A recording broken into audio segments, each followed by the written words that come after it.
Big day in Coleman tomorrow. Big Veterans Day celebration. Colonel Ken Brown is back with us. And Ken, your very special guest for the weekend is with us this morning. Tell us all about him. Absolutely. Well, this is Lieutenant Colonel U.S. Air Force retired Myron Donald, and he's from Tucson, Arizona. We went to great expense to fly him in here to help us celebrate Veterans Day in Coleman tomorrow all day at Veterans Park, Sportsman's Lake, and Myron will be giving a little talk about his experience as a prisoner of war in Vietnam.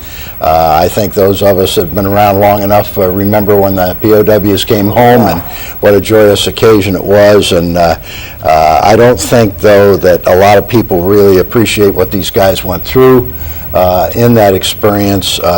Most people are aware that it happened, but most of them don't know the details, and it's a very moving story of courage and dedication and determination to return with honor, which is what their slogan was. And Myron and the rest of his band of brothers that served over there served admirably, and it's a story that I think a lot of people need to hear, and very few people, I think, in Coleman have had a chance to meet a guy that went through that experience. So I hope that the pavilion tomorrow at Sportsman's Lake will be covered up with people here to welcome Myron and also to welcome home all the Vietnam vets. Myron, do you do a lot of speaking engagements throughout the year? No, a lot. It kind of goes in cycles. You know, initially when I got back, it seemed like everybody was interested, but it's been 40 years now, so it's like once in a while I'll do a talk, and then apparently other people hear about it. So then I might do a slew of them, and then might not be any for a while. But I feel it's kind of important that people are interested to tell them what I can about the experience. And even now, you know, when I talk to people quite often, they were born after I got back from Southeast Asia. So that's been kind of an eye-opener. Well, give us kind of a preview, Myron, a little bit about what your talk is about. Well, people are often, the usual question is, how'd you get shot down? It was my own fault, really. Secondly, what'd you do every day, which is mainly pace, filled with a few moments of wild fear. What'd you eat? Grass soup for months on end. You know, what did you learn from it sometimes? I like to do that often. They just say what happened, you know. And I prefer to answer questions that people want to know about rather than tell them what I think they ought to know. So, and I'd like to suggest to people who come to this show, any veteran they see, you know, has something that might identify him as a veteran, ask him what his experience was, because one of the peculiar things is that people say, my God, you had such an unusual experience, and then I hear their story, and I think theirs is more interesting than mine. So the experience you have isn't quite as exciting to you as something else. So, you know, I talk to these people and hear their stories. It's just unbelievable, some of the stuff, things some of the people have done.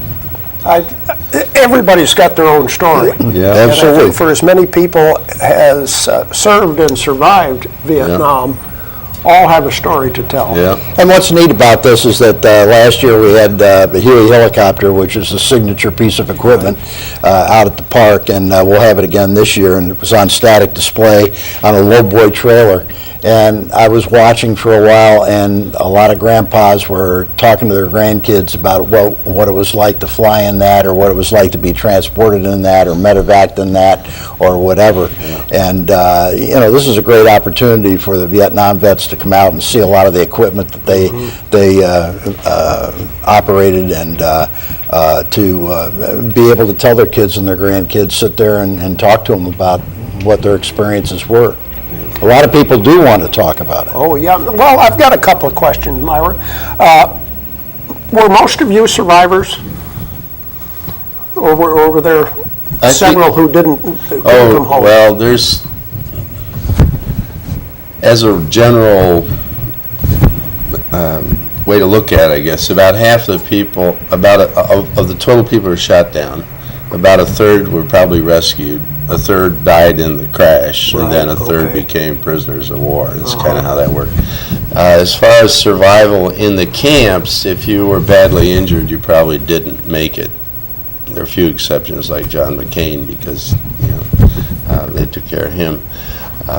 But once you got into the prison system, it was difficult, but not very many people died in the prison. There were a few, like one of my cellmates was a great guy. He'd enlisted in World War II and fought through the Pacific. He was also in Korea and had been flying in Vietnam, was a prisoner of war for 6 or 7 years, and was bitten by a mosquito and died of typhoid fever a few months before release. So there are those kinds of things.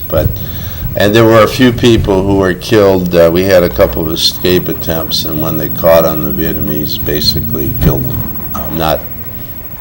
I don't think deliberately, but because of the brutality of the response to the escape attempt. I'm sure you've talked to survivors, POWs from World War II and Korea. How do your experiences compare? I think one big difference about the Vietnam War was really a war of individuals, where World War II and Korea people often went over as a unit.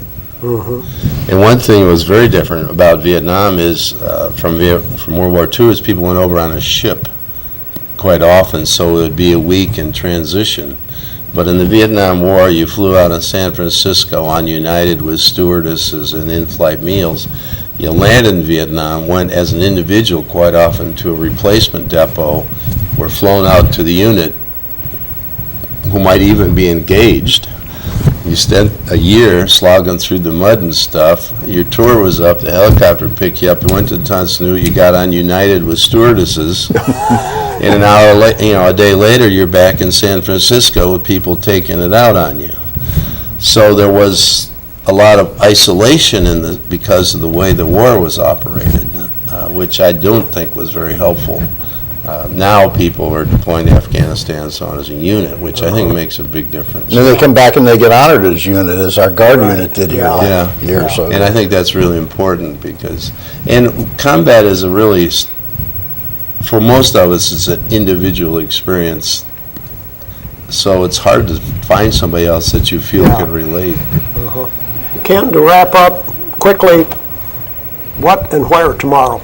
Okay, well, hopefully we'll be able to get this off with good weather. It looks like we're going to have a good weather day. Going to be really nice out there.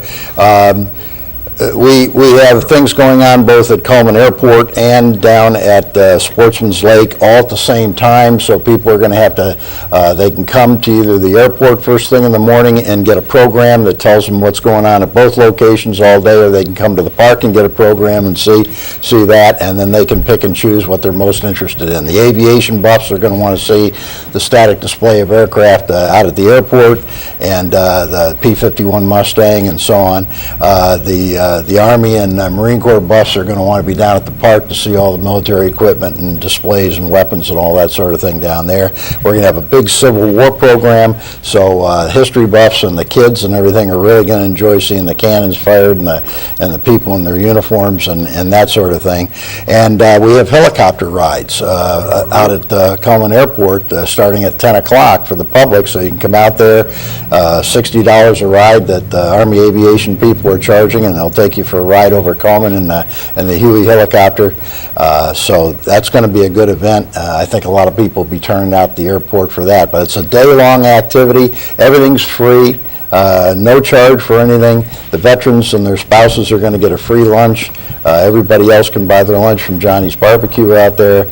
We'll have music and entertainment, and it's just a great family day. So I think Christmas in Coleman and that will be a good experience for everybody to just come and be able to have a day out tomorrow. And I would just urge everybody, we have Veterans Day once a year. This is the weekend that we celebrate it. We ask that people come out and just thank their veterans 1 hour a year, and there's plenty to see and plenty to do all day out here tomorrow. So I hope people come out and just slap a few backs and shake a few hands and say thanks to the veterans. Okay. Myron, thank you for coming to Coleman and seeing us. Delighted to be here. Ken, thank you for everything you do. We Yes, sir. appreciate it. That's our program for today, brought to you by Premier Bank.